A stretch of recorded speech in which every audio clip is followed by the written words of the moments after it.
6P isn't enough. The boys have you covered. Here's Jimmy Allen and John Schreiner. Happy Wing Wednesday, everybody, and welcome inside the After Hours Lounge brought to you by Bellevue University. Head over to the BU Bruins app. Download it tonight to keep up to date on all the championship action happening on the campus of Bellevue University. Jimmy Allen, John Schreiner, Dan Campion with you here tonight. We got a great show lined up for you. What did we get right? What did we get wrong? What did we not see coming in the NFL this year? Brian Munson from Husker Online and On3 breaks down a very busy recruiting weekend for the Nebraska Cornhuskers. We'll buy or sell on several different topics, including Quinn Ewers. Do we care that he was tampered with? We'll tell you at 7 o'clock. At 7:15, we'll give you our Papillion Sanitation Trash Takes the Night. And at 7:30, which teams that made the NFL playoffs this year will not make them next year? Which guys on the outs will be the guys on the ins? We'll get to that at 7:30 and wrap up the show as well. 402-951-1620 is how you can get a hold of Dan Campion. Don't forget to follow the show at After Hours 1620 on Twitter. Why, John? Why should people follow us on Twitter tonight? Because we're funny. Also, it's a Wing Wednesday. Derek Richards, the owner and operator of Cunningham's Pub, is with us as well. All you got to do is head over to our Twitter page or our Facebook page. Follow us. Follow Cunningham's Pub. Retweet or share the gift that we shared tonight. We'll let you into a drawing to win a $25 gift card to Cunningham's Pub. And Derek is going to give us a list of reasons of why you want to be at Cunningham's. Derek, thanks for being here. Was that text long enough? I don't listen. They just kept good coming, and enough I for was like, "Hey, this means we're getting more and more free stuff tonight." So let's get into all the. Every text was a box on this table. I want to talk about the great Reuben debate, because this is a Blackstone. This has almost become a hallmark for the Blackstone calendar, right? This is something they do pretty often. The Reuben is like, it's a big deal in Blackstone. It's a big deal in Omaha. Yeah, I feel like it's our sandwich. It's supposed to have been created in the Blackstone Hotel, right? Yes. So then it's Omaha sandwich, and then it's like Blackstone's. It's really theirs. It's January 11th through the 25th, so it hasn't started yet. But you've brought it. Do you want to hold your Reuben up to the camera for all of our friends on the stream so they could see it tonight? So we've got there's our Reuben, and then the special we're doing for it is a patty melt with corned beef. Okay. So we know that.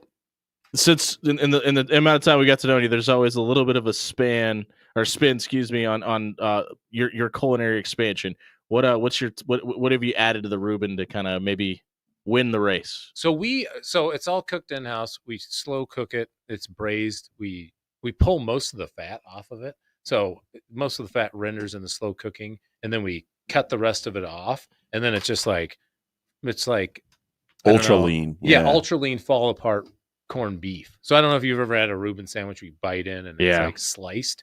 Ours is shredded. We mix the sauerkraut in with the Thousand Island and then top it with the Swiss cheese. Okay. So yeah, we've been doing that for a long time. I don't know. All right. Since we opened it. Okay. But obviously a ton of football going on Thursday through Monday this week with college football, the NFL, etc. Yeah, it's awesome. Thursdays you got the pork loin sandwich and the drink special being $6 Moscow Mules. Can people buy the cup to take home with them? Not for $6. Okay, I was going to say that. Copper mug's a little more than that. Copper's gone up a little bit, like everything else. Copper's gone up a little bit. Yeah. We've been the pork loin is fantastic. It's like we started doing that sandwich specifically for Thursday night football. Okay, it's like a pork loin, and we started at like 13. I think we came up with that sandwich like 12 years ago, and we've been doing the same pork loin. Yours is a breaded, smashed flat? So what we do is we actually marinate it's a tenderized pork tenderloin that we marinate in it's kind of like it's got a little bit more of a South American flair to it with orange juice, lime, and there's cumin in there. I like that. And then we bread it. It's topped with ham, bacon, pepper jack, cheese, lettuce, tomato, onion, and then we put a red pepper aioli. So I think next week is pork tenderloin Wednesday. There you go. I was going to bring one today, I think we've had it once, right? I think that's when you brought in all the gravy stuff. I think that was I believe that was one of the things you brought. That was the chicken fried chicken. I did chicken fried chicken. I thought you brought pork tenderloin too. I might have eaten that whole thing. It's a very popular. It's one of the popular. Our good friend Nick Grimm from Unsportsmanlike Conduct is stuck around with us tonight to do a little bit of a taste test as well. There's a smoked old fashioned. Correct. There's Nick Grimm as if he's not on camera enough throughout the day. Why a smoked old fashioned, and what is the Cunningham's twist on that? I'll tell you why. Because it's amazing. Because it's delicious. And I mean, smoked old fashioned in general is good. And I don't want to brag on ours. My GM, feel free. My GM Miles came up with this a while back, and it is delicious. It's so good. I'm not even saying that just because I I'm affiliated. Nick, with did you drink your whole Cunningham's, thing but already? It's yeah. really good. All right. Look inside. Ask them to stick take a around peek for inside my cup. Ask them to There stick you around go. for taste test. He's just getting hammered over here off the clock. All right. I wasn't sure how much to bring. I guess that's part of the gig, right? Smoked old fashioned, right? There. What is? Can you walk us through? It what is this? not served in a styrofoam. Yeah, cup that's- at- Yeah. this is for That's travel not the purposes. usual decor at Cunningham's maybe Pub. maybe If you want don't. it that way. I mean, sure. Hey, listen, we You would probably attract more of our audience if you did Yeah. serve it in a styrofoam cup. great. Like most people do, like the souvenir cup. It's just gonna be a styrofoam one. And Cunningham's You with the take logo on home it now. cup. Yeah, It's $2 for the extra for the first pour to pay for the cup. that's how you by the way. prevent an open container right there. Good thinking, boss. This one's not open. It's got a lid. Yeah, that's why I said you prevent it. It's underneath. We've got a new possible new entry to the menu. There's some So yeah, thought process around a few new wings. It is Wing Wednesday, so we are working on a new menu that's going to come out here in the next couple weeks. So we're doing some new cheeseburgers. We're doing new sandwiches. oh and we're shucks, I working guess on- we'll have to try all those. That's you guys. You guys will be getting a few samples here, and one of the things we're going to work on is some new wing sauces. So I think I brought the garlic parmesan. You did. It wings. was delicious. So Mhm. that's one, and then right now we're working on one that's a little bit spicier. So this is a Carolina Reaper hot honey. Any chance? Would you just cut up one in half for me so I can try it live on air? Sorry, I kind of cut you off. Can you tell everybody what's on it again? So it's Carolina Reaper, and we make the sauce in house. So it's honey. There's rice wine vinegar, a bunch of different stuff in there. Don't I give away actually the just made secrets. This I can't tell everything. Yeah, that's you in it. gave it all away. Carolina Uh, Reaper is a pepper. In case anybody doesn't know that. It's one yeah. of the. I think it was the world's hottest. Now it's the second. Great. I'm gonna hottest. die. John, will you But rip off this the lid is for not me? that hot. It's just Yeah, got it got real, surpassed by the Welsh Dragon. Yeah. They which I they don't made one know that's hotter. why it needs John, to will be you rip the hotter. lid off there for Yep. me, and I'll take mine on the lid. But this is not particularly. Dan Campion is here tonight. I know everybody on the stream can see him, but he is microphoneless at the moment. We'll get to him in a minute, but he will be a part of the taste test as well. We'll get Dan's thoughts maybe in the second segment here.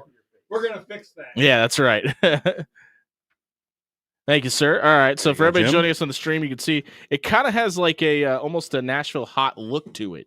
Like it does the kind gold, of have that the gold crisp flavor. vinegary. And Derek, kind of look. you've brought blue cheese to, and you're a blue cheese guy. We've kind of covered this. Is this something that goes well with ranch as well, in your opinion, I mean, or is it? Have you tried? Okay, Yeah, All right, I mean, if that's what you like is ranch, Hey, if it'll we're work. gonna talk It's about fine. how Nebraskan the Reuben is, I think we got to talk about Nebraskan ranches as well. Yeah, right? Nebraska ketchup. Yeah, Yeah. right. Yeah. We'll go ahead and try these. I was gonna have Nick try one too, but it looks like he's putting out a fire. So I'm gonna try mine with the blue cheese first, and then without. I'm going straight. Yeah. If these were really hot, I wouldn't let you guys eat them. I wouldn't blindside you like that. They got a nice Oh. little kick. Got a nice kick. It's got like almost a. You get the honey in there. It's got a nice little sweet. builds. It's almost got like a beef jerky esque like flavor to it when you first bite like it. the sweet teriyaki kind of. Yeah. Yeah, I could see that kinda, I guess. No, I think it's probably more the pepper like on it than that. anything. But yeah, that's good. these are definitely spicier than the 4-alarm fire you brought in a couple weeks Yeah, ago. they're like a couple notches hotter than that. Yeah, and So- but for me, it's something that doesn't deal with spice very well. Like it's not overpowering. I mean, the flavor is better than the spice. So That's I'm what not I'm dying, At. yeah. That's I didn't want. I was trying not to make something that would just destroy you. and I've always felt this way about hot food. Like if the flavor is bigger than the spice. Nick, do you want to try one? Come try one of these. I put one right over. No, Dan grabbed that one. So Oh. yeah, There you go. You we can feed get our that one, Nick. producer and the guy that This is sticks around for the the free Carolina food for us. Reaper hot honey. Yeah, so Nick Gribb's gonna try it. So the base for this sauce It's good stuff. Yeah, it's All very right. good. was extremely hot, and then when I added the honey in, it kind of Was that kind of the reason for the honey, or did you want the honey flavor to go along with it? I wanted to do a hot honey. It's kind of everybody's kind of doing a hot Yeah. honey. So I'm like, well, we'll try and make our own version. Hot of honey it. on pizza is a big deal right now. I see that. Yes. Yeah. So Is the Toppling Goliath tap takeover done? It's done, right? done. We won't do another tap takeover until after March. We've got the Great Reuben debate going on, and then next month we've got the Super Buffet going on. Super Buffet. The Super Buffet, and then the Tournament of Great Significance. Yeah, and then we've got St. Patrick's Day. For it's anybody, just like a nonstop. For anybody that's been thing. living under a rock and listening to the show for the first time, can you tell people what a tap takeover is? It's we pick a brewery and then put between 3 to 5 of their beers on, and we usually do we get prizes put together, make prizes, that type of thing. So it's fun. I'm gonna be real honest, boys. I don't think I can do. You're two. dying? I don't think. No, I'm not dying. I'm fine. Do you want some of this cheeseburger? Oh, I'm getting there. No, I want to. So I'm not a huge Reuben fan, but you're batting 1,000. I'm not saying this because you're a response to the show that you're staying here. I've said this while you haven't been here. There isn't anything you brought in here that I haven't liked. So well, try you brought us the corned beef patty and cabbage, and neither of us really eat that. So try the patty melt. It. The patty melt is okay. So this patty melt is a chopped burger. Yeah. So what we do is we sear the hamburger mid-rare, and then we add corned beef and caramelized onions to it, and then chop it up. So this is a little bit more different. Let me hand you the fine china you brought me to. I was meaning to put that on top of the box for me. It's all about presentation, gentlemen. Yeah, there you go. You definitely want to have the finest. Well, give me my lid back. Plates that you can use. I was trying to get you to put the food on the plate so we don't have to do. I thought you were just going to take the whole thing. Yeah, no, I just want to try a square. All right, so this is the. So this might help cool you off a little bit with the caramelized onions in there. It's not that hot. Come on. All right, full disclosure, I don't like rye bread either. Oh, come on, man. It's kind of a combination. Happening here? It's kind of a combination of a lot of things I don't like, but the burger itself is delicious and has great flavor. This is a greater. I do like rye bread, so honestly, I love this bread. It's nice and soft. Where'd it come from? This is Rotella's. Okay, yeah, fine sponsor. Fine sponsor of 1620 The Zone. We plug them. I hope that's all right. They're great guys. Yeah, absolutely. Their sales were fantastic. But yeah, this is. So we'll be running this the whole time that the Great Reuben debate's going on. If you like a Reuben and you want a burger too, it's the best. It's the best. Two worlds. It's the best of both colliding worlds. In a very good way. Obviously football all week long, but brunch on Sunday only. Still correct? Well, we do.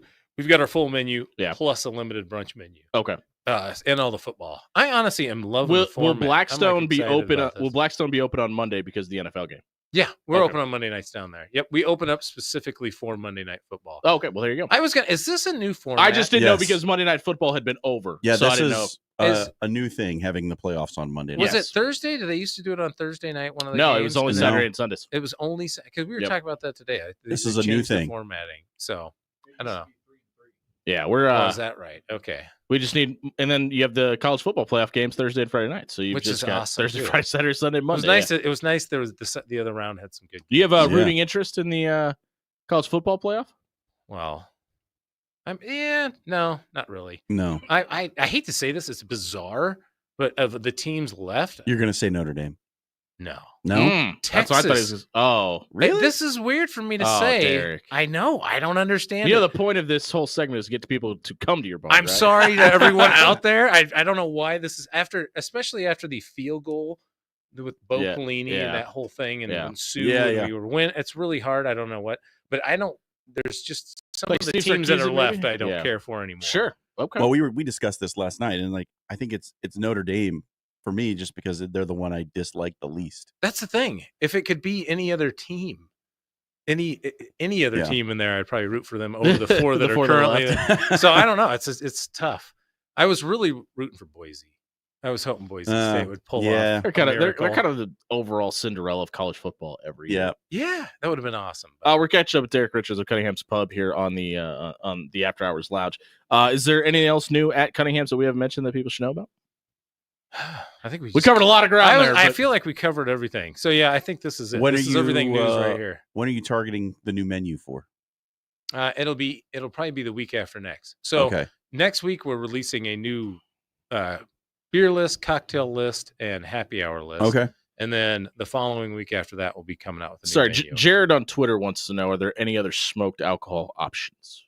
This is it. That's it. Okay. But we are working on something for summer. We're going to do a smoked mezcal, like margarita. Oh, nice. So that will be something that's coming around. Jared, stop down at Cunningham. So give me your ideas. Yeah, I'm excited. So that's kind of our new cocktail list is going to be like seasonal. So we're going to push different ones. put your brain powers to work and come up with like a smoky Scotch cocktail, because like the smoky Scotch, that's my wheelhouse. That's where I live. Dude, I used to. You do can that. put on- Lafroig, you can- Ardbeg, You can put it on the menu and Lagavulin. call it the John Schreiner. But it's very difficult.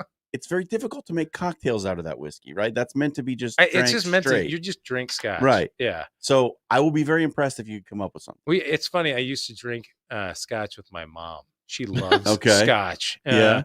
She worked downtown at Conagra, and anytime there was any kind of inclement weather, I lived in Dundee, so she would be forced to stop to here. stop at my apartment, and then we would go to the Dell and just Yep. and have a couple scotches. Yeah. I mean, it's snowy. We all- you we all- walk. You we have all some believe drinks, that, Hey, you by the know. way. there's no better time for It was Scotch great. than It when was a it's lot of snowing. fun. That is the perfect time. In the middle of a blizzard. Yes, there is no finer that is alcohol. exactly it. That's for sure.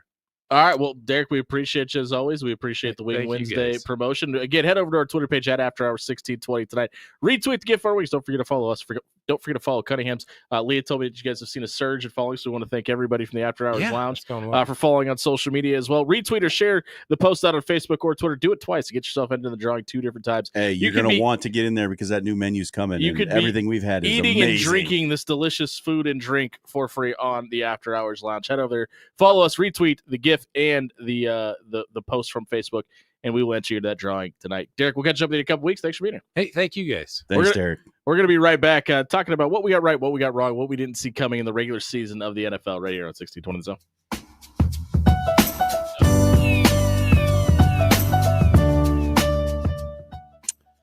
Hey, everybody. John Schreiner here again for Jerry Ryan Clothing and Sportswear. The calendar has turned to the new year, and you know what that means? It is time for basketball season. If you're a Jays fan, there's no finer place in town to get the best in Jays gear. You want to look good when you're sitting around your fellow Jays and some of you Jayskers out there as well.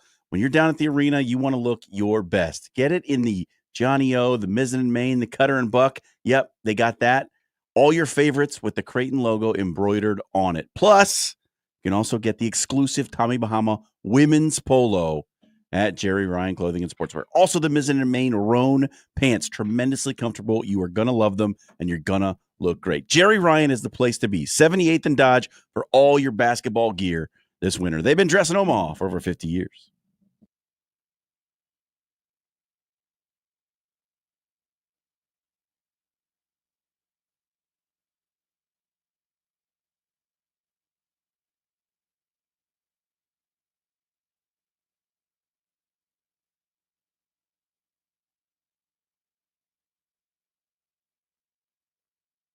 "1620 The Zone" is on location Friday, January 24th from 10 a.m. to 6 p.m. at American Cancer Society's Hope Lodge, Nebraska, in support of the Creighton Pinkout game.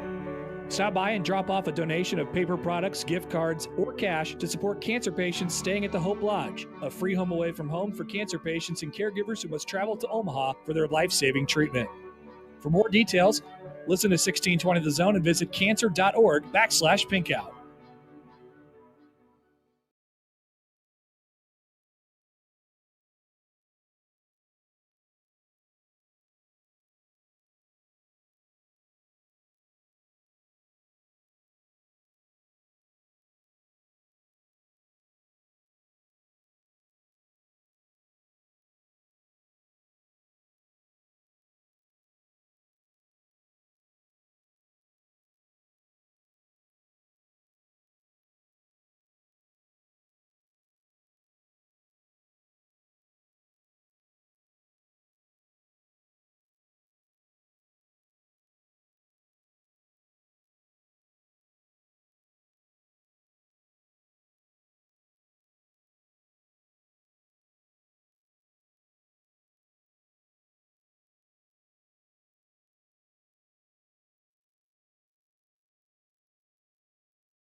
J-Tech Construction, the official exterior experts of the Huskers, offers exterior solutions that help you protect your number one investment. Whether it's roofing and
.624 on a Wing Wednesday edition of the After Hours Lounge, brought to you by Bellevue University. Download the BU Bruins app to your smartphone tonight.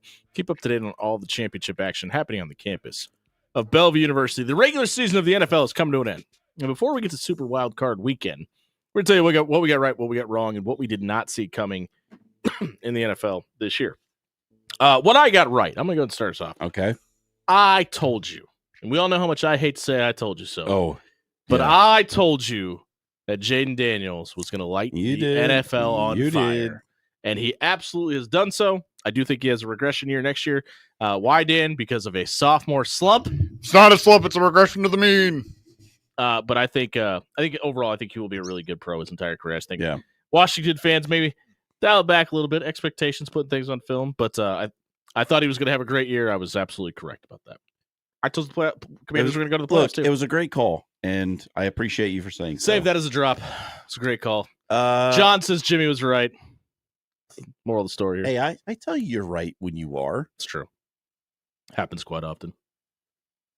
No, that's up for debate. Here's what I got right.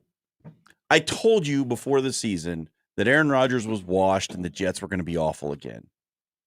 And really quickly, I know you're just meeting Kenny for the first time. Kenny, John Schneider, Kenny. Kenny. This gentleman, by the way, has the greatest call preseason pick of all time in the history of the show. He walked in here and grabbed the microphone. He's brand new. Him and Joey Colbert started at the same time. Yeah.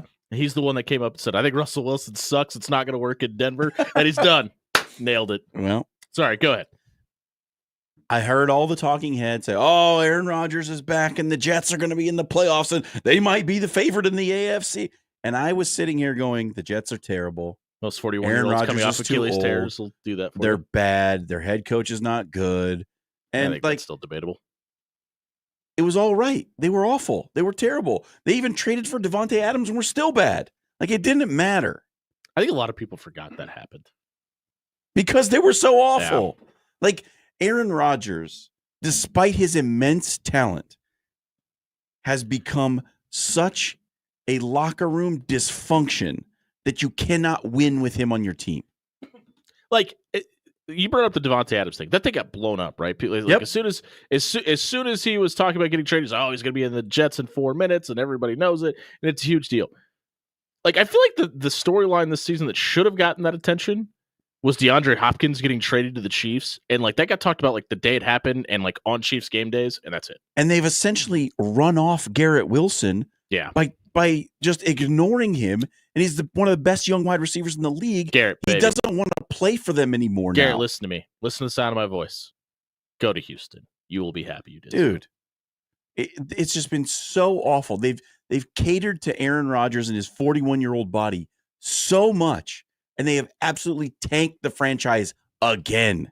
It's awful. Dan, thoughts on Aaron Rodgers? I would just like to thank that man for being the wonderful human that he is and departing. Because without Aaron Rodgers being a Jet, the Packers don't get Robert Saleh, and Edgerrin Cooper doesn't come on the way that he's come on in the past couple weeks. So, good job, Aaron. You're helping your old team out in ways that you can't even understand because of all the drugs. I think Robert Saleh gets another head coaching job, and I think he deserves one. Yes, that's actually why he's with the Packers right now, is to learn how to call an offense. Yeah, he needs another coordinator job first. What'd you get right? What I got right was how bad Jacksonville was going to be this year. I saw no light at the end of the tunnel for this team, and I told you were crazy too. I apologize. Unfortunately for them, it's just, I mean, they're not, hypothetically, they're not a bad team. It's on just paper they shouldn't be. The mismanagement of that roster is absolutely bonkers. It's just the way that I mean, it's not a choice, but yeah, they choose to. Just the way that they have just absolutely, like, week after week, just kept fumbling away a win. Literally and figuratively. Yes. And, I mean, to be fair, who thought that Mac Jones was going to be the savior of the franchise when he came in? Yeah, nobody. No one did. And, you know, the large Easter Island head that is Trevor Lawrence, I think he's a good quarterback. It's just... the hell? What are you talking about? Have you... The size of Trevor Lawrence's head? He has a massive head, and he has a long chin, so he looks like one of those Easter Island heads. Yeah. I don't let the hair distract you. What I got wrong was the Dallas Cowboys. Oh, you thought they were going to be good? I did. I thought they were at least going to win their division, at the very least. I mean, they did it a year ago. Dak led the league in passing. I still thought they had all the weapons, and I thought this was going to be the year they put it together, because a lot of times when teams have bad vibes in the offseason, they get that stuff worked out. It's fixed before the season started. Injuries piled up. The bad vibes stuck around. They probably got worse.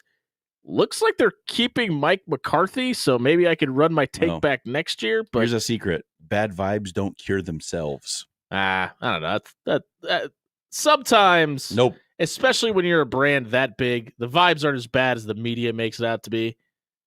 The vibes might be as bad as the media makes it out to be. But when the vibes are internal, yeah, they don't cure themselves. What'd you get wrong? What I got wrong was the New Orleans Saints. I told you in week one that I thought they were going to win the division. I told you they were the second best team in the NFC, and I was extremely wrong about that. Are they not the second best team in They the are, NFC? in fact, not. They are currently tied for the last of their division. Actually, Same one of the record worst teams in as the the NFC. Carolina Panthers. So, yeah, I totally botched that one. And listen, comment section, don't at me. Obviously, I got the 49ers wrong. That was low-hanging fruit. Move on. Dan, what'd you get wrong? Well, since Kenny's in here, shout out to Kenny. I have to apologize technically to Kenny, because every time I saw him, I said, the Kansas City Chiefs aren't going to be that good this year. No way they can do it 3 times in a row. And then they just decided. They still have it. They still haven't. People forget.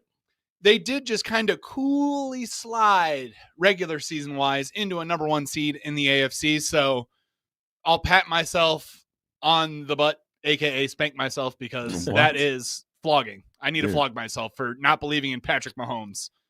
What a fool I could be. You have taken this show to some places tonight already, Dan. I don't think it gets talked about enough. I blame Derek.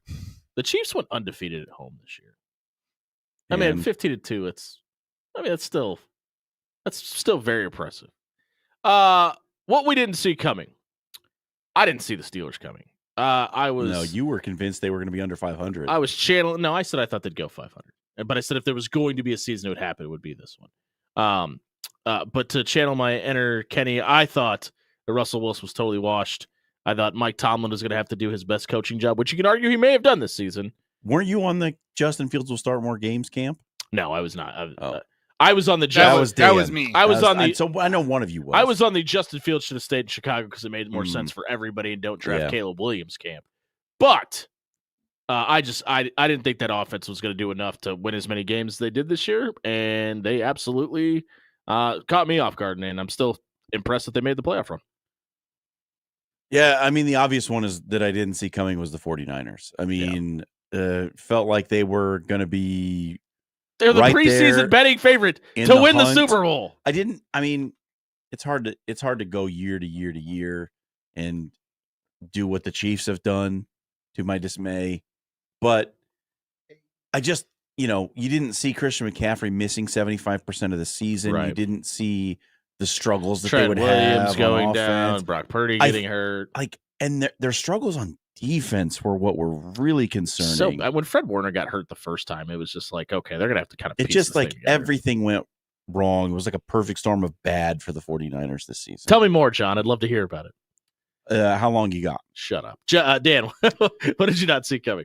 Well, this one is another one that hurts to say because I didn't see it coming, and it's within my division. I did not see the Detroit Lions being this good. Why? They made the NFC Championship game a year ago. They did, but They got more pieces. It's Detroit. When had have they ever 37 been injuries. a Fair. competent, good team? Last season. Yes.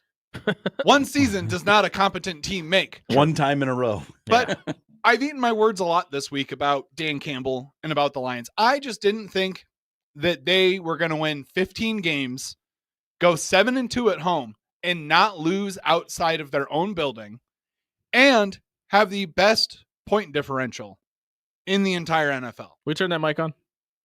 Kenny, give us a prediction. Talk about your boys. Chiefs win 3 in a row. I think the Chiefs will three-peat. Wow. Whoa.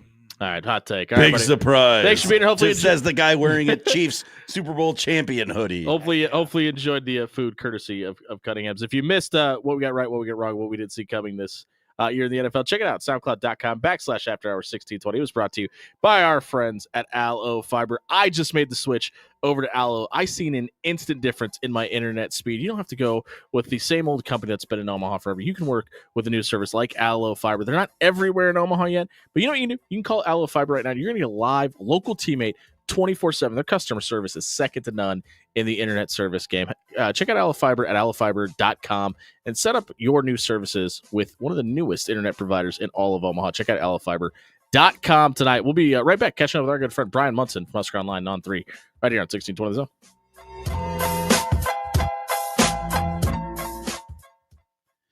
Hey, everybody. John here for Bob at Williams Law. Do you have a question about a legal matter somewhere in your life, whether it's yours, whether it's your kids, whether it's a relative's, whether it's someone you're not even related to, but you're just worried about what they might be going through? Well, then you need to get a hold of Bob at Williams Law. Check him out at williamslawllc.com. Bob provides a free, no obligation legal consultation. What does that mean? Well, you can sit down with him. He's going to talk about whatever situation you're facing, whether it's criminal or civil, walk you through the process, how it will work, what your rights are given your specific legal case. Bob is one of the great legal minds in the city. He comes in and talks about all the pressing legal matters in the world of sports with us on a weekly basis. And if you want some great legal advice in your life, you need to get a hold of Bob. Check him out at williamslawllc.com.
And now it's time for the man from Husker Online to tell us about the Huskers on the field this year.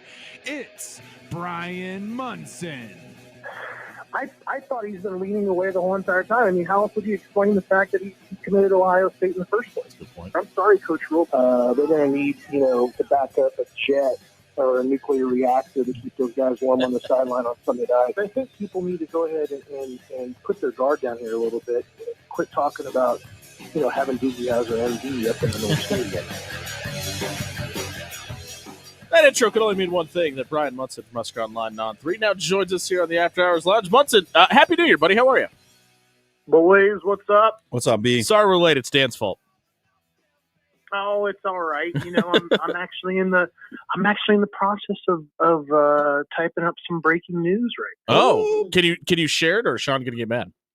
Sure. I think Sean's already kind of broken it to the site, so I think All right, go ahead. Fire away. What do you got for us? I don't think I'm kind of doing too much here, but there is another commitment, another portal commitment here to kind of bring up. It's Jonah Wilson from University of Houston, wide receiver, another wide receiver going into the room at Nebraska. Dana Holgerson, former commitment, former player. Yep. So makes sense. I guess I probably shouldn't be too surprised by that. Big physical guy, like 6'3", 205, and 49-second 400-meter guy. So, it makes some sense here. But I mean, it's interesting, right? Because I think we all would agree that Nebraska is going to be very busy in the wide receiver room, trying to get some guys in there. But I don't know. I didn't think that anybody would say that we had this type of numbers we should start to expect. I mean, they're really flipping the room. Does that make the Isaiah Neyor situation that more surprising to you? Which situation? I mean, the fact that he is gone, that he left, and it seems like it was kind of voluntarily. I don't think that was. I mean, first of all, Neyor, when I saw him in February, that is a physical-looking dude. So is Banks, by the way. I mean, both those guys together, I was like kidding around with Satterfield. I was like, I couldn't imagine being a 5'9", 5'10", 5'11" corner against either one of those dudes. Like they were massive. You didn't know if they were linebackers or, in the box safeties. They were put together dudes. And, with Neyor, I just don't feel like it ever really truly happened for him as much as it was like Banks. I think Neyor had a couple of moments, but I think there's also been those moments too, like particularly the drop in Iowa, that had just been forgettable, and he has talent. He lacks consistency. And I don't know what the plan is now with his, into the portal, withdrawal from the portal, back into the portal, back out. Now I think. Yeah. What do you make of the whole Louisville draft? What do you make of the whole Louisville situation? Like, do you have any insight or any thoughts on why that may or may not have happened? I really don't know. I mean, that's a weird one. When NACOS was dropping that from On3, I mean, clearly there's official paperwork that gets submitted, right? Yeah. And we're seeing that. But then it's like to see that it was rejected or pulled out, and then he's, back out of the portal. I think it kind of lines up with the fact that he's eyeing jumping to the pros, but I don't think anybody would necessarily agree that that's a good move for him. The big transfer news of the week was the Alabama offensive tackle Elijah Pritchett coming to Nebraska. This is obviously a guy who's transferring because he thinks he can start, right? So it makes the competition in that room, ratchet it up another level. What do you make of him coming in and his addition to the roster? Well, I think a lot of people have been stuck on this PFF grade. I think there's been some things that have been concerning about his maybe potentially character or behaviors before down in Tuscaloosa. I think that there's been those knocks, but I think that Rule, has a culture going in Lincoln that I think that he will, get him to embrace. I think that Look, I think the thing over here, overridingly, this is the part here that I think people need to remember. Like when they bring a guy in, a portal guy in, it's an interview. Yeah, it's a stinking interview. It is a 2-day process of, do you fit in here? And Nebraska has walked away from dudes over the last month, like just flat out, like guys that just they leave Lincoln and it's just not a fit. It's just not a fit between them and the player. Or they get to that point where they're going to bring him in and they decide, nah, this one just isn't feeling right. And they just go ahead and cut him loose. So I'm assuming that they've dotted the I's and crossed the T's with him and gone through the whole process and feel good about things because, they decided to go ahead and bring him in. But what I was going to say was the Alabama folks on their message board on On3, they're very supportive and they really liked having Pritchett on that football team despite those PFF grades. And besides the fact, that it looked like statistically he didn't really live up to some of the hype, they really feel like he was a physical dominant presence. So I think what you got here now is that you got at least one offensive tackle. I think you've got 3 other guys that fall into the bucket of that could play it, with Gunner and Turner and Prohaska. And I think you're still looking for potentially one other guy. Maybe you can find a third with an interior offensive lineman. But guys, we're getting darn close to 20 portal guys. Yeah. And you're talking about a roster count now that I think on Monday was 130, 131. So I think they're getting to 135 right now. So you're talking about 30 guys that Nebraska has to walk away from at the end of the spring. Yeah. So this is going to be a challenge. This is going to be a real challenge. And I think that obviously you got another portal window right there to where Nebraska may feel like they have to go get somebody else. So interesting times ahead, guys. Yeah, speaking of which, Marquise Groves Killebrew is a guy who is predicted to land in Lincoln. This will be his 4th school, his 4th conference in 4 years. Is this a red flag or is this just the new lay of the land in college athletics? It seems like it's the new way of kind of handling business. I don't want to sit there and tell you, and I think I kind of picked up in your voice, I don't know if I'd necessarily agree with it. Sure. I think I would be kind of rolling my eyes too if this was my son that was telling me that he was on the move again. But at the same time, Nebraska, is looking for guys that can help. They're looking for guys, not just the players that they can kind of count on, to step up and be the Nawarnies or the Isaiah Hunters or the Dane Keys in the class. They're looking for depth at several positions, particularly on defense, and they need those guys to kind of come in and fill some roles. So that's an interesting situation. But I think that, while Nebraska is looking and evaluating top dollar guys like Key, like Nawarny, they're also looking for value. They're looking for some guys that can come in, that they can help, that they feel like they got a good beat on. They got a good eval on those guys, and they'd be good fits on their roster. I think it goes a little bit beyond the glam and the name, and maybe even like where some of these schools these guys play. You brought it up, so, and I don't think we've beat this horse enough. So the 105, get the stick, which you mentioned, Nebraska's potentially going to have to say see you later to around 30 or 35 guys. Who do you think that this benefits the most? Because obviously the programs at the top who could just stack players and hold them, and you got your walk-ons too.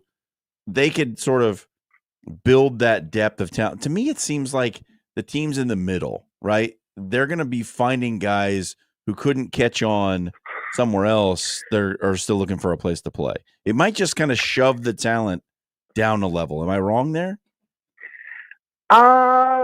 I don't think that you're wrong. I think that it's not going to immediately find its way there. It's going to have to find its way there via portal. Portal's still a thing that I think everybody's kind of trying to figure out, like the right times that it's going to be hopping.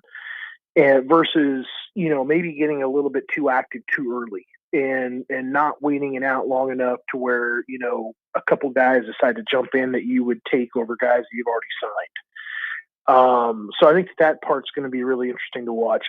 I think it's the middle to the lowers are obviously you're going to build a more a more even type of product, from top to bottom. Your parity parity is there. I think first of all, I think that people are understanding that watching these playoffs a little bit, and I think from watching the season, I think these teams are competitive now, a little bit more competitive. I know another school or another program or programs that are going to love it, but my son who helps out at UNK, they're loving it because they're finding some D1 players that can't find a home, and also some guys that just don't want to deal with the noise of NIL, and they don't want the business of it. They just want to play college football and get their degree and walk away. So there's really like those guys I think that are striving to kind of, stay on the D1 level. I think there's some guys that are backing out a little bit that don't want anything to do with it.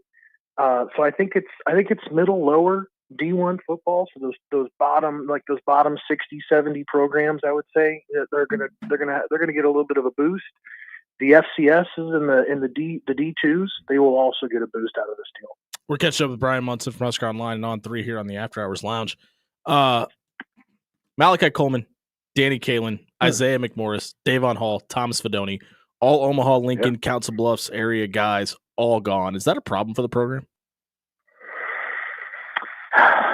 Well, the optics aren't great. Sure.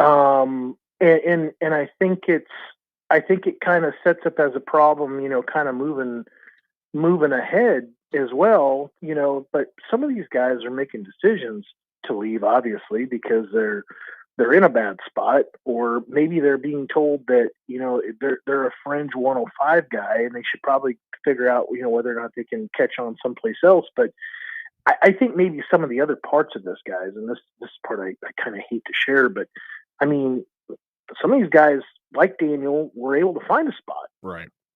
There's some guys out there that, I think that maybe thought that the market would be a little warmer than what it was, and it's not. Some of that, I think Malachi was able to get a spot, which was huge. I think a lot of that is his physical stature. I think it's his athleticism. Obviously, he didn't have the statistics necessarily to go along with it. Lloyd was able to get out of Lincoln and go land in Stillwater, which was huge. Right. But I don't think practice film is just going to be a huge way to sell out in the portal. I just don't think it's a great way to sell at all. So I think you're going to need some production. I think those guys are going to need to stick it out and get some real game film to kind of get out and go try something else. Otherwise, you just don't know where that path could kind of take you if you don't have that game film to go along with it. What do you think ultimately the transfer of Thomas Fidone means? Like, this was a guy who chose Nebraska over every school in the country. He obviously had his injury. I mean, we know the whole story behind the whole thing, but for him not to come back for one more year, where do you think that lands? Oh, well, I mean, he hasn't officially. I mean, he's come out and said he's not coming back. Yeah, I think we can kind of say that, but I don't think his name is also. I don't think it's shown up in the portal necessarily. I think it's. Didn't he post it on Threads too? That was weird. That was a weird choice. I think that there's a belief that kind of came out like when the team was in New York that he could be a guy that would test the waters of the NFL draft, because I think that it is a fairly weak group of tight ends. And in fact, like, I went back and even kind of surveyed last year's draft, and there was a kid from Illinois that got drafted by the Cardinals like in the third round. His stats, he may have had more touchdowns, than Fidone had this year, but he didn't have as many catches as Fidone had. So it's kind of a give and take. And I think Thomas also gets to that point. And I think that Rex Burkhead was maybe there a little bit, although, Burke had great production, one of the best Yep. running backs in Nebraska history. But kind of at that point too, it's like, how costly could it be to have another injury? And what else do you really, are you going to go back to Nebraska and really going to set the world on fire in that last year? Or are you just better off just going ahead and just pushing all your chips in the middle and saying, I'm going to doing this? So I know that there were some things there that the career didn't live up to expectations. And I've read some other things about, maybe potentially some hard feelings about things. And I hate that, because Thomas was great to talk to all the way through high school and really, really dug it. And I hated the fact he went to teenagers, but if he's really jumping to the pros, man, this might be the best move for him to kind of do that, because of that body and just the remaining tread on the tires. Upset alert at all in Orchard Park this weekend? I tell you what, I don't like the matchup. Bo Nix is a really capable quarterback, despite being just a rookie. I think he's like 6 years older than Josh Allen, right?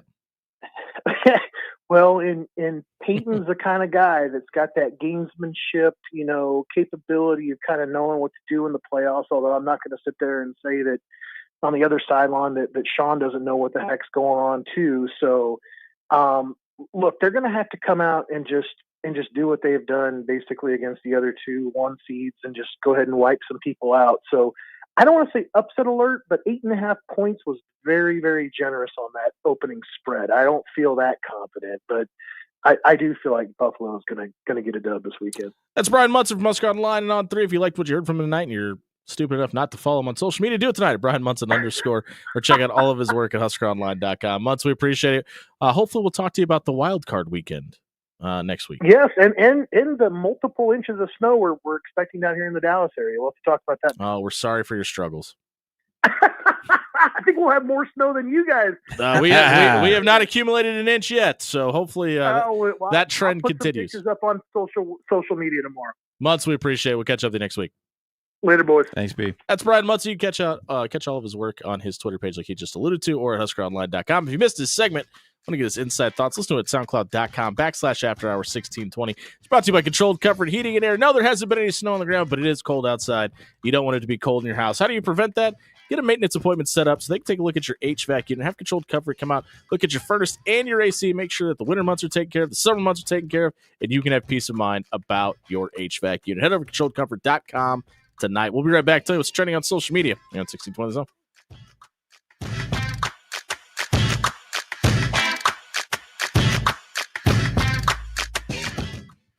Hey, everybody, it's Jimmy Allen here for Pepper Jack's Grill. 10 great locations throughout the Omaha area. They're adding 2 more to the repertoire. There's going to be 12 before you know it, before the end of the year. That means there's more great local grilled options. If you're looking for something that's healthy, they've got salads. If you're looking for something that's got a ton of protein, you can get extra meat in your sandwich, on your salad, in your burrito, whatever it is. There's multiple options for every food lover in your life at the 10 great locations throughout the Omaha area at Pepper Jack's Grill.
7:03 on a Wing Wednesday edition of the After Hours Lounge. Way behind the clock again. Amateur producing by Dan Camp. Oh, really? You're going to put this one on me? And Not the ever loquacious Brian Munson? Put that corner of and that all of jukebox. the- You got to let all the songs play, The baby. giant spread that Derek brought in that we had to get combination of things that we were spoiled by on this show. We are brought to you by Bellevue University. Get down to Bellevue University this weekend and catch both the men's and women's basketball team in action at the Gordon Leger Athletic Center. Dan Campion, what's trending on social media? Well, as we all know, as I touch as many possible buttons as I can at once. That is your job.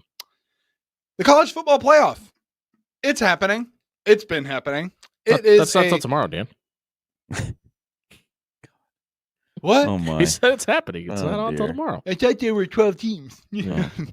I might just be an idiot, but here's what I found on social media today. And it actually interested me. Probably won't interest you. Says you suck.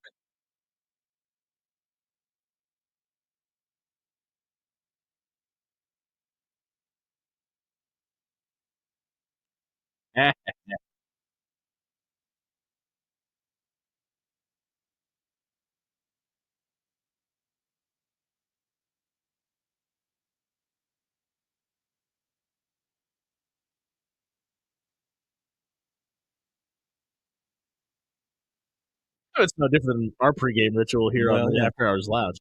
Isn't this toxic masculinity? Isn't that what this falls under? No. it's No. not. Oh, okay. This is Not at all. actually so Riley Leonard, when he I got was takes on toxic like a masculinity. sophomore in high school, everyone was talking about how great of a basketball player he was. And they're like, you're amazing, you're amazing, you're amazing, you're amazing. And he went to his mom and he was like, Mom, I'm feeling a lot of pressure when I have all of these people praising me. Can you do me a favor? And before every single game this year, I want you to text me, you suck. And his mom was like, why? And he was like, it's mostly so that I can just have one negative thing to go off of to like push myself forward a little bit harder. And it's interesting because they did a feature on it now that he's at Notre Dame as well. And his mom is like, I felt bad at first, but then I realized it was kind of my way of keeping my son, number one, humble, but also reminding him that I am always in his corner. That's right. No matter Whatever how you much need he from me, sucks. I'll tell you, suck. I'm a good parent.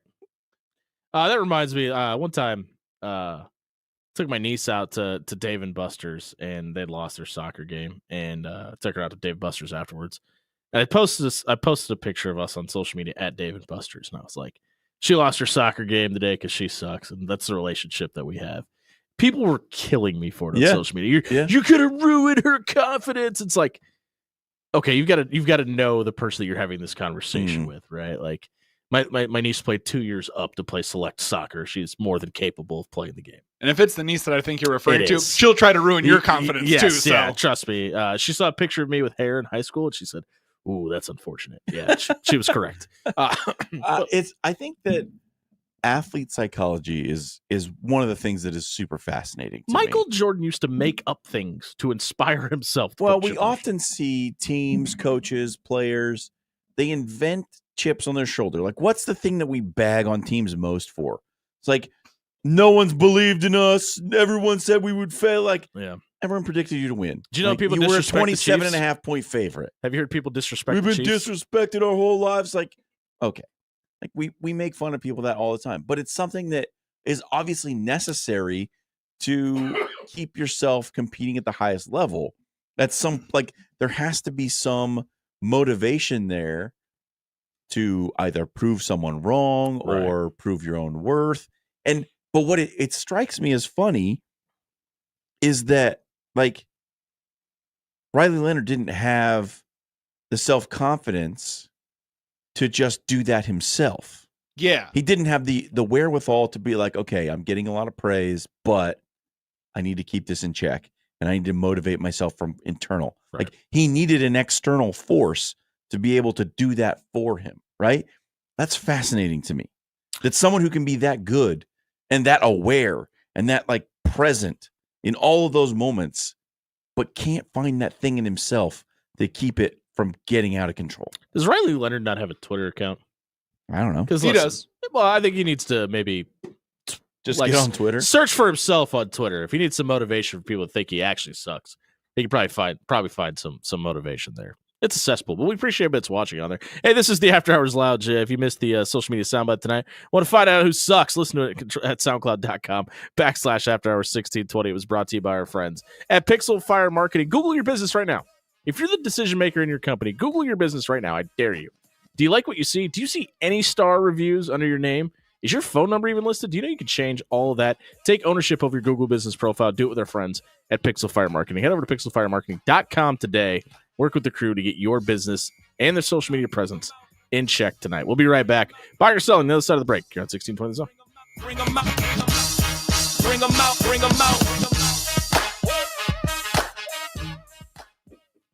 Hey, everybody, it's Jimmy Allen here for AX Plumbing. Listen, you know at AX Plumbing they can help you out with your home, your residential issues. Did you know that they can also help you with your water heater? Listen, our neighbors right across the street from us that listen to this show every night, they had their water heater go out. They said, who are we going to call? We got to break the glass. We've got to push the button in case of emergency. We have a problem. And it was Christmas Day.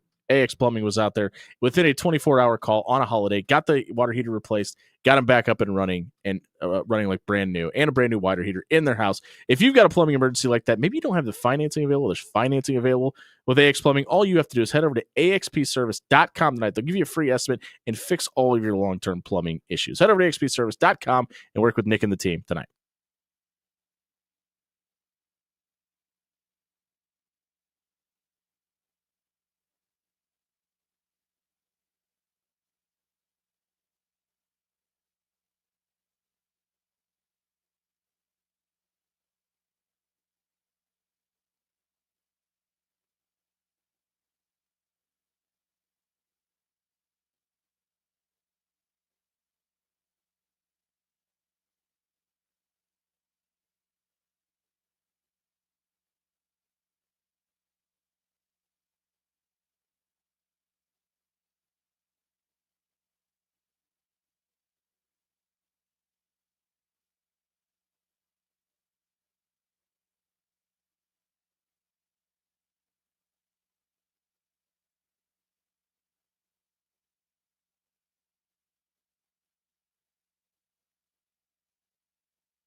7:15 on a Wednesday edition of the After Hours Lounge. It's a wing Wednesday. Brought to you by our friends at Pyramid Contractors. Head over to pyramidroof.com. Get a free estimate on your roof, your windows, your gutters, your siding. They can do it all.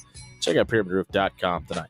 Dan, do we want to start with that off-air topic that we just talked about for buy or sell? Yeah, do you want to? Yeah, go ahead. I don't know how you're going to phrase it, but I don't know how I'm going to phrase it either, but let me work up my old brain and I feel like that's often a thing with Dan. Sometimes I think Dan just starts talking and does not know where it's going to end up. Yeah. My mouth makes the words and my brain says, that seemed right. There's not really a roadmap to this thing. Yeah. You're not going to believe how many times that got me slapped in the face in college. I would believe it. Go ahead, Dan.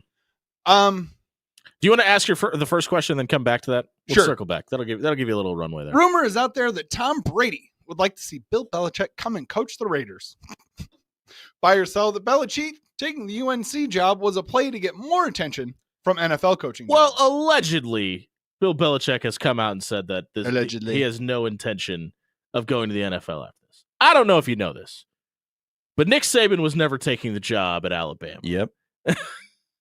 I don't know if I believe it. I think obviously this was a ploy to get his son the head coaching job at UNC. Whatever you feel about that, that's fine. I don't know. I think there's too much petty in Bill Belichick to go work for Tom Brady too, by the way. Just throwing that out there. I know he did the roast and all that, but I don't know. I normally I'm pretty cynical about these things as well, but for some reason, I don't know what it is. Feels like he wants to do it. The UNC job, right? I think he's telling the truth. I think he has every intention of staying at UNC for the next 2 years at least, and like being the head coach of the Tar Heels. Like I don't know. I find it believable for some reason. Any part of you think that he comes back to the NFL? I know the record's out there and all that. I don't think he does. Like ever. Yeah, I just like you're never going to be able to run back that success that you had, right? And if he stays at UNC for 2 years, he's going to be 75. You're just never going to capture that magic that you had with those early 2000s Patriots. Like it's just not happening. All right, did we get the word Smith in action? Oh, yes, we did. But real quick, breaking news. Well, not really breaking, but headline news. This is a replay. Oh, something happened at the bottom of the screen. Sorry. All right. I was like, do you really think I'm going to update us on Thursday Night Football? After he asked if the Bills and the Vikings and the Titans played in the playoffs, I was all right. Let's move on. The Cowboys have denied the Bears permission to interview Mike McCarthy. Yeah, ding, ding, ding. That happened like 6 hours ago. It's an update from last night. Okay. I wanted our listeners to hear it from us because that's important. This is the only show on this station people should listen to. And the Jags are going to interview Robert Saleh. Can't wait to get those texts. Hallelujah. Yeah. I think, like I said, I think he's going to be a head coach next year. I like Robert Saleh. Of the people that I know, you can probably make that connection if you want. Loved Robert Saleh as a head coach as well. So I think he'll be a head coach in the league next year.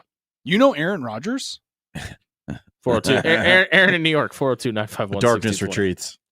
Okay, Dan. Los Angeles.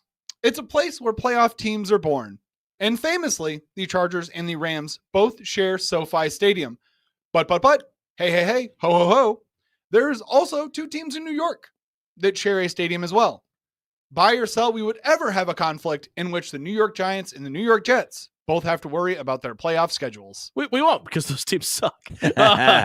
No. Yeah, I mean, obviously there's an issue that they don't know what they're going to do if both the Chargers and the Rams were to have to host a game. I don't think that's a problem they're going to have to worry about, though. Well, I mean, the other thing is the fires. Like that's the other, and that's, man, if you haven't seen those pictures on social media, it's heartbreaking. Yeah, I was gonna go. Somebody, never mind. What do you even say? Like, but back to sports. But hold on, really quickly though. I think it would be really, really cool. And I know nobody in the NFL offices, and specifically none of the trusts with all the money in Los Angeles, want to hear this. I think it would be really cool if somehow the Chargers got the opportunity to find a way to go play that in San Diego. I think it would be awesome. Yeah, I'm here for it. Oakland, they can play it in Oakland, in the Oakland Coliseum. Also move the Chargers back to San Diego. Yeah, please do that. I'd be perfectly fine with that. A-okay. I don't know. The Giants and the Jets. Meh. Betty and the Jets. I don't. One of those franchises. It's an interesting conundrum, though, right? Like we're having NFL franchises, multi-billion-dollar organizations share a facility. I don't get it.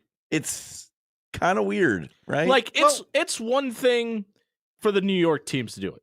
Space is pretty limited. Well, not even that. They've been there forever. It's like you've brought the Chargers and the Rams back to your city and knew this could be a problem. Listen, it's not like baseball teams are sharing stadiums, and there are multiple franchises in multiple cities. Right. But again, those franchises have been there for a while. Yeah. You've done this recently and had the runway to go, how do we put them in two different venues? Like, you had the opportunity to do this. It just chose not to. I don't feel sorry for them. Yeah, I don't feel sorry for them either, because billionaires don't build their own football stadiums, which they should. They ask the cities and the people, the working people of their cities, to foot the bill for them to build stadiums. And then pay them tickets. Billionaires pay them should build their own stadiums. And what we have in both New York and Los Angeles is rich guys who wanted to stay a little bit more rich, so they colluded with each other and built one stadium instead of two. Dan? Well put.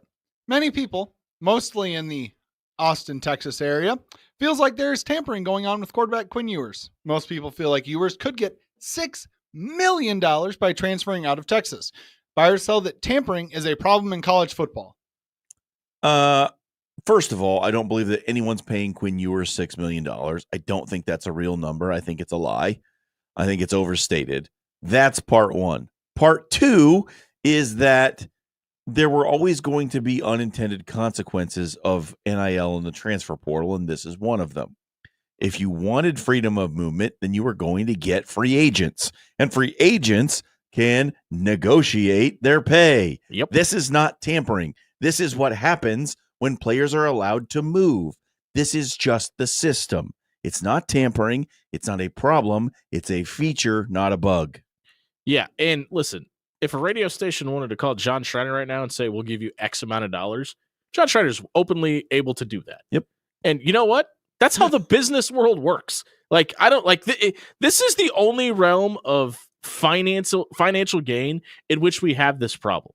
I don't have any issue in sports in general. Yeah, I don't have any issue with this. I don't. I really don't. Like, we get all upset at guys for going to make more money. You can't be mad that guys are getting calls for more money when you would leave your job tomorrow for it.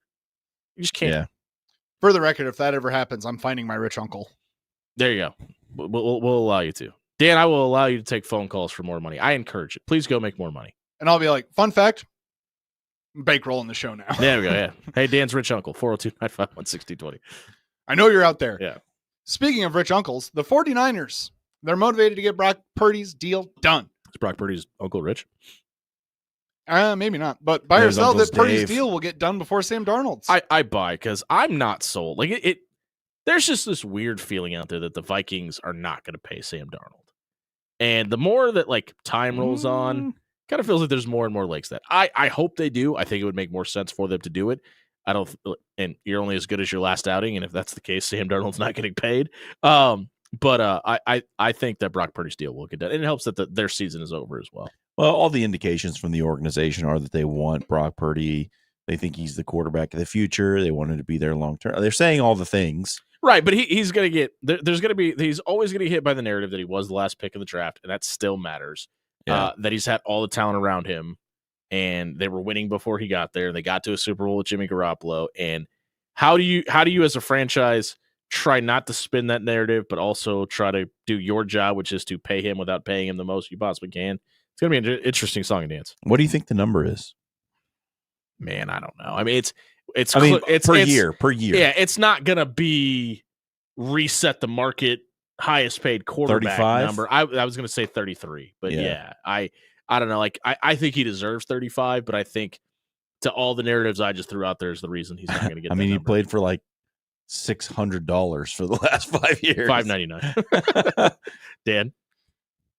And actually, speaking of Sam Darnold, on the defensive side of that ball, Brian Flores said that he will take every interview that is requested.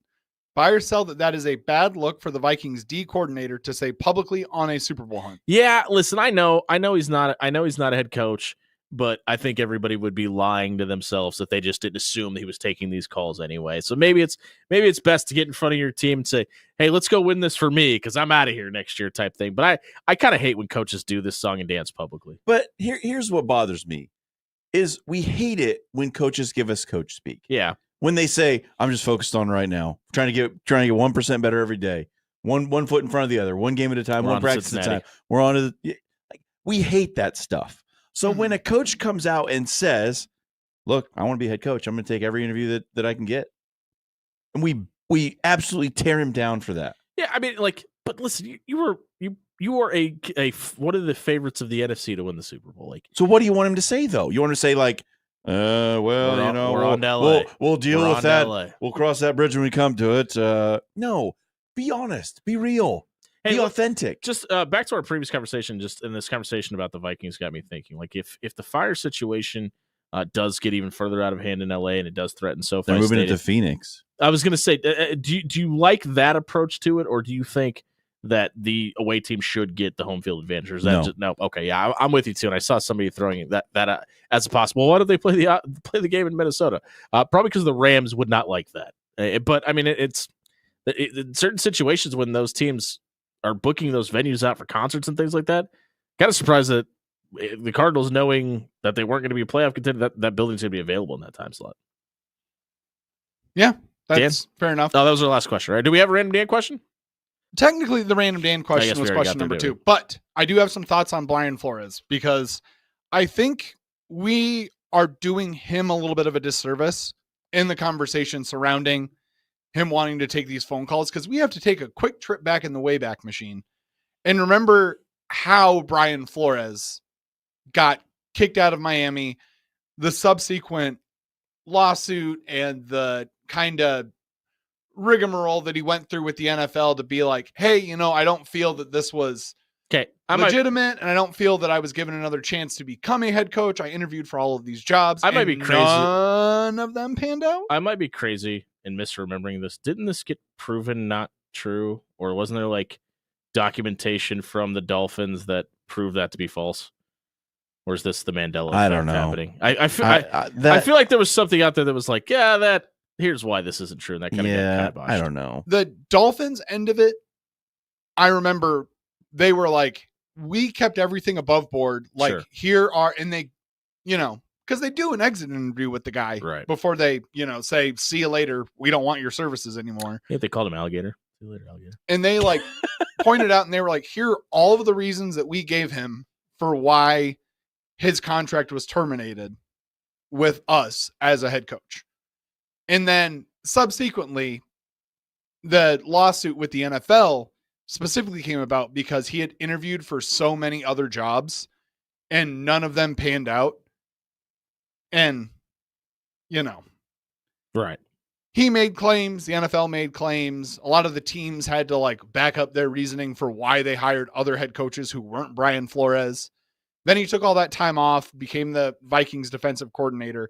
So I buy, because I like that he said this publicly while they're on a Super Bowl run. Do you think when the Dolphins fired him, they gave him flowers? Probably because not. his name is Flores. I see what you did there. New poll question up at After Hours 1620. Should NFL franchises say, see you later, Alligator, when firing head coaches? Yeah, vote on the poll. Speaking of polls, we'll give you a only if they coach Trash take Florida. Trash takes on the other side of the break. We come back. If you missed this segment, check it out at soundcloud.com/After Hours 1620 is brought to you by our friends at Controlled Comfort Heating and Air. Don't be freezing in your living room. Just because it's cold outside doesn't mean it needs to be cold inside. Get the maintenance taken care of on your HVAC unit. They'll take a look at your furnace. They'll take a look at your AC and make sure you have peace of mind, not only in the winter, but this upcoming summer as well. Head over to controlledcomfort.com and book a maintenance appointment tonight. Trash takes. We come back. 1620 The Zone.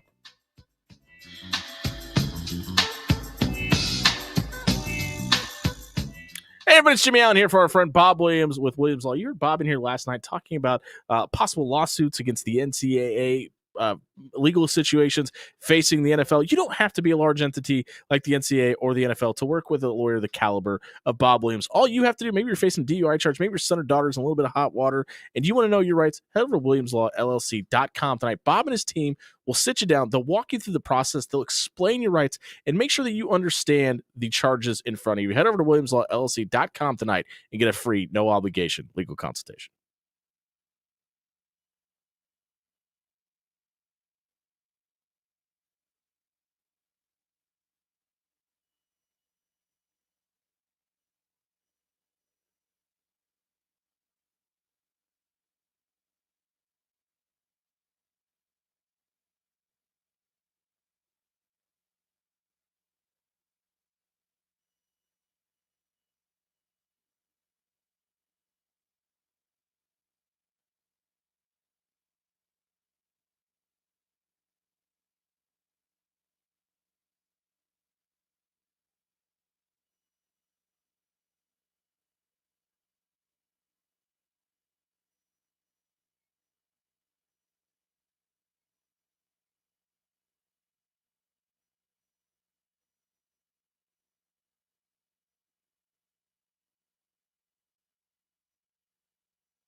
7:34 on a Wednesday edition of the After Hours Lounge, brought to you by our friends at Pyramid Contractors. Head over to pyramidroof.com. Have your windows replaced, have your siding replaced, have your gutters replaced, have your roof replaced. They're going to give you a free estimate to all of that tonight. It's time for a Billion Sanitation Trash Takes tonight. What we'll do here is all of us will give you a hot take. We'll put a poll up on Twitter. You'll vote for who had the best take. Whoever receives the fewest amount of votes, will have the worst take, trashiest take of the night. Any volunteers to go first? Yes. Go ahead, Dan. All right, Dan. Because I gotta play a little bit of catch up on my end. The TGL. It's a dumb idea. Ooh. I hate it. But I will give it its flowers where its flowers are due. It's probably the only way we're going to get to see Tiger Woods play golf consistently ever again. And for that, I will give it a minor pass. But the wind and the elements are what make golf the special game that it is, especially at the PGA Tour, LPGA Tour, and Web.com Tour. It's not the Web.com Tour anymore, but we're going to roll with that. Levels.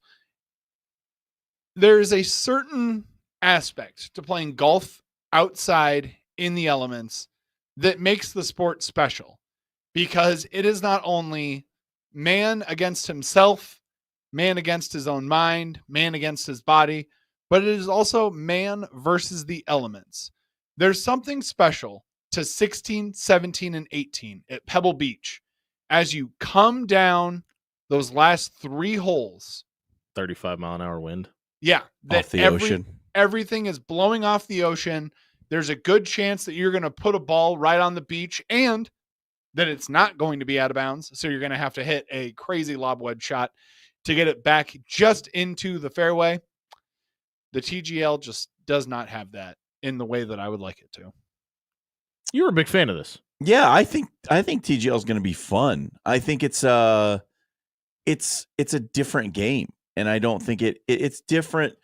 It's different in the way that arena football is different from traditional football. Like, I mean, I'm the guy that wants every NFL stadium to be indoors, so you're not going to get me on this on this train, Dan. I don't think TGL has to be what golf is. I think it can be its own thing and still be fun. I promised you a hot take.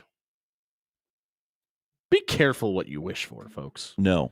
There was a lot of people last night that were very upset with officiating in the Nebraska-Iowa basketball game. Yeah. And a lot of people are asking for scorecards or grades or officials to talk to the media directly afterwards, et cetera, et cetera, et cetera. I want to remind people that to officiate Big Ten basketball or the NFL or the NBA, you've usually gone through a pretty lengthy career and earned your way to get there. I don't know if you want the officials at the top of the list to leave the game. There's already a problem getting officials to games already. I think we need to be nicer to officials. And that's something I never thought I would say in my lifetime. Yeah, we like certainly need to be nicer to officials. Because we're at a time where we're talking about missing 1 or 2 calls. I think you start seeing some of the best in the game start walking away or not doing it, or listen, you're seeing Nick Saban and Mike Krzyzewski walk away because changes the game. If you weren't alive for scab refs, it was bad. It was bad. Real you bad. Don't want that again. You had 2 referees standing in an end zone, one signaling incomplete and the other one signaling touchdown, and neither one of them giving any ground. You remember that? I do, and I kind of want that back because that was entertaining. But it'll make the game worse. Yeah, was there a double dribble in the Iowa-Nebraska game last night? Absolutely. Is it one missed call? Absolutely. I think in all situations, more kindness is needed. I agree. Good take, John Schreier. Yeah. James Franklin needs to come off his high horse. Love thy neighbors, says John Schreier. At the press conference for the college football playoff, he was taking thinly veiled, well, not even veiled, naked shots at Notre Dame for not being in a conference. And I felt like it was a little bit classless. It was a little bit arrogant, self-serving, the way he did it. Kind of feels like his shtick, though. But not doesn't make it not good. Typically, I don't think.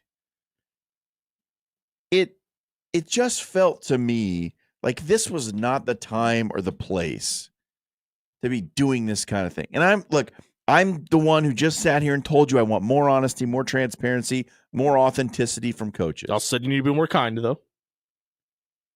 And I don't think this has much to do with kindness.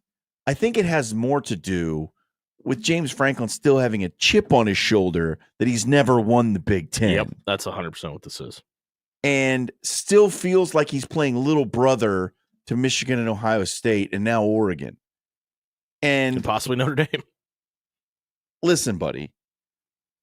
Notre Dame got into the college football playoff and didn't get a bye because they're not in a conference. Right. So if they had been, Notre Dame would have been in an even easier situation to get to this point previously. They have won 2 games, just like you have. They've gotten to this point the same way that you did. Let's chill on the rhetoric about everybody needs to join a conference. If teams want to be independent and they don't want to join a conference, then institutions should be allowed to do that. This is America. I don't know James Franklin. Like, I'm very close friends with Aaron Rodgers. But like, he seems like a guy that would look at somebody like Kurt Signetti and kind of come take the nation on fire in the Big Ten, go, I'm going to steal his shtick. Totally feels like a guy totally feels like a guy that would go, maybe. I could do that. I could get more social media likes. I can be that guy. People could like me like they like him. I didn't like it at all. Because it felt very Kurt Signetti-esque. Just no disrespect to Notre Dame or Marcus Freeman. He might as well have been holding up a middle finger while he said that. Right. Yeah. To be I fair, said it with all due respect. Yeah. To be fair, it's a real Ricky. It's a real like glass houses and stones kind of deal. Yeah, it is with James Franklin, because it's like, all right, they may not be in a conference. You haven't really proven yourself in your own conference. I was dead seriously waiting for him to go, what have they done? I was really waiting for him to do it. Been a blue blood in college football for umpteen years now. Well, the joke is that James Franklin hasn't done anything at Penn State yet, Dan. Yes, I know. But like, it felt like I knew what you were getting It at. felt like he was this close to go, what has Notre Dame done lately? Yeah. He didn't, but he was alluding to it. Those were our trash takes tonight. Go ahead and vote at After Hours 1620 and tell us your thoughts. Who had the best take tonight? Whoever gets the least amount of votes. We got to find a punishment for this, guys. We have to. Whoever gets the least amount of votes will have the trashiest take of the night. The trash takes that were brought to you by our friends at Jerry Ryan Clothing and Sportswear. Listen, it is almost wedding season. Can you feel it? Temperatures are going down. That means they're eventually going to go up. It is going to get nicer outside. And people that are smart are going to get married when it's not football season. That means you should go spend a little bit of money and enjoy their wedding and look good while you do it. Head over to Jerry Ryan. Get the premier suit buying experience in the Midwest. They've been dressing Omaha for over 50 years. We'll be right back. Tell you which teams will be out and into the playoffs next year in the NFL here on 1620 Zone.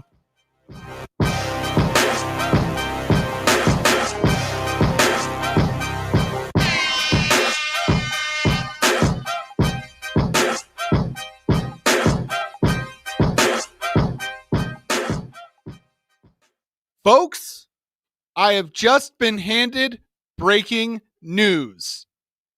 Pepper Jacks is getting even better. You thought 10 locations was enough? They're having 12.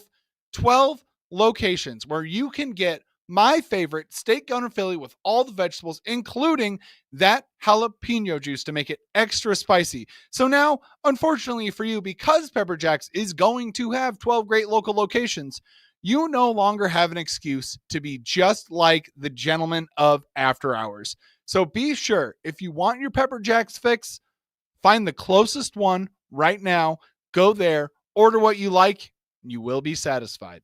That is a Dan Campanen guarantee.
7:48 on a Wing Wednesday edition of the After Hours Lounge, brought to you by Pyramid Contractors. Head over to pyramidroof.com.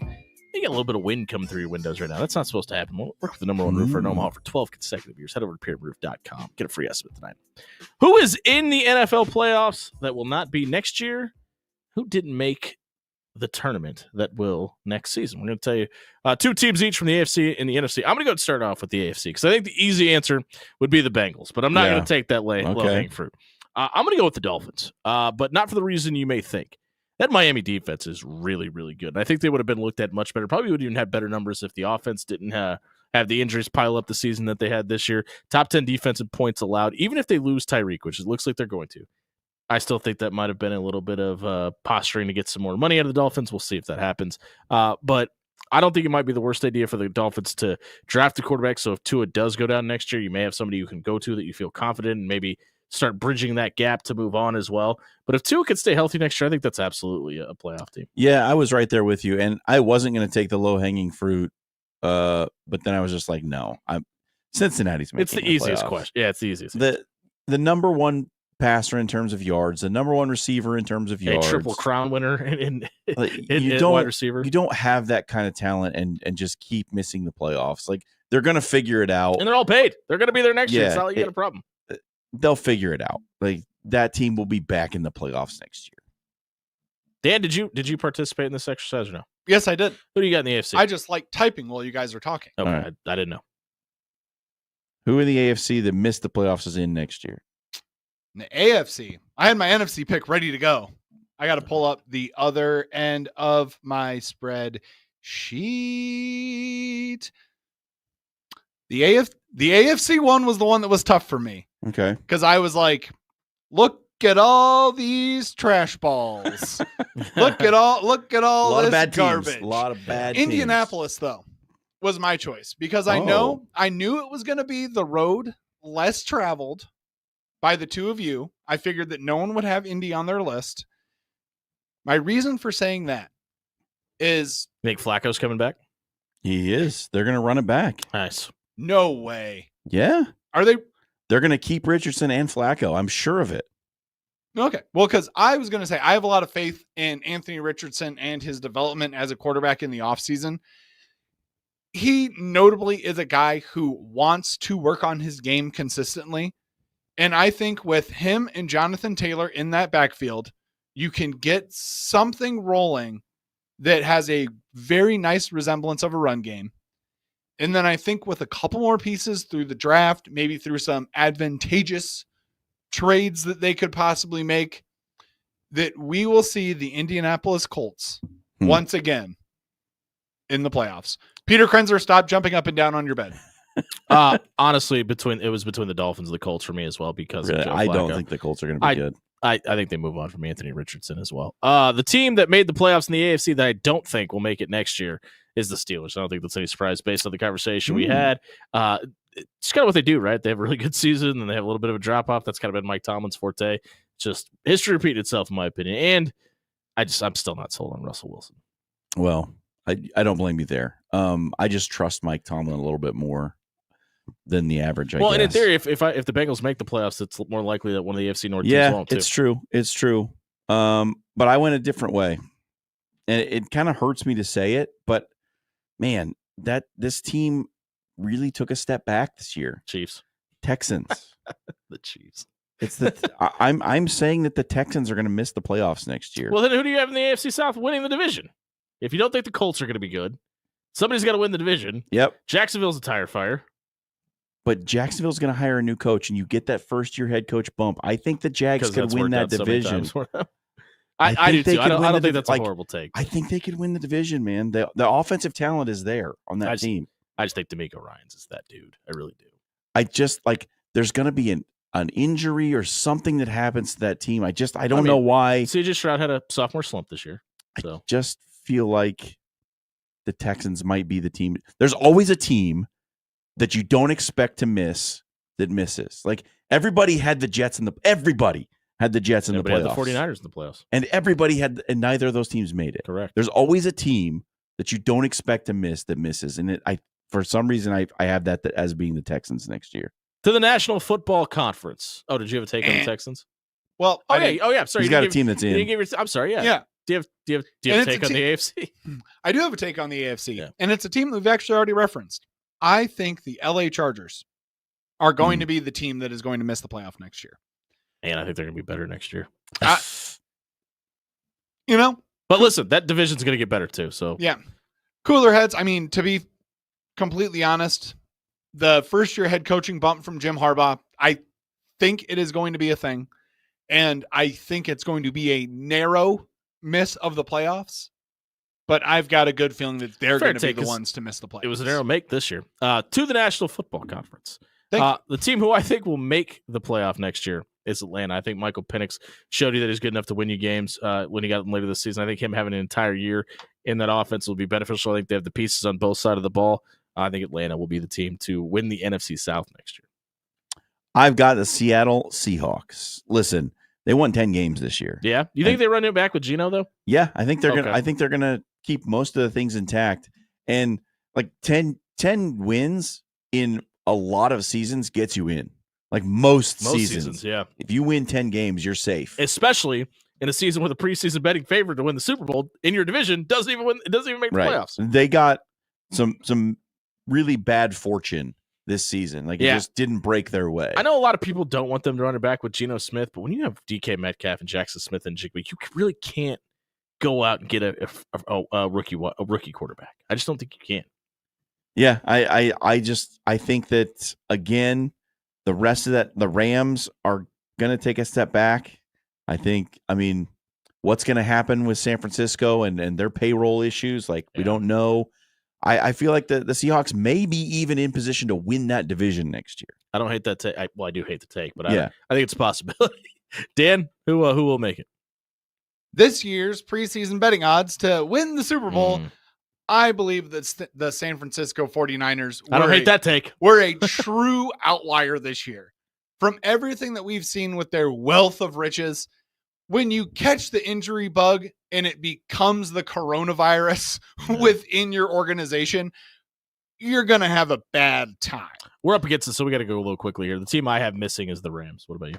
I have the Vikings because I don't think they're going to pay Sam Darnold. I think they're going to run with a rookie. And, well, J.J. McCarthy, not really a rookie, but a rookie. By Chet Holmgren standards, right, Dan? Yeah. All right, Dan, who's your pick to miss? My pick to miss is the LA Rams.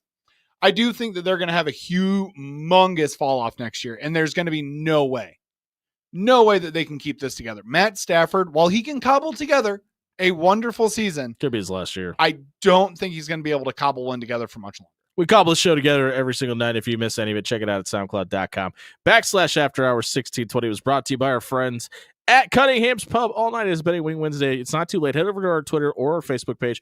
Retweet the GIF or the logo of Cunningham's tonight. We're going to enter you into a drawing to win a $25 gift card to either one of Cunningham's two great locations. For Dan Campen and John Schreiner, I've been Jimmy Allen. Thanks for listening. We hope you enjoyed National English Toffee Day, everybody. I make my own.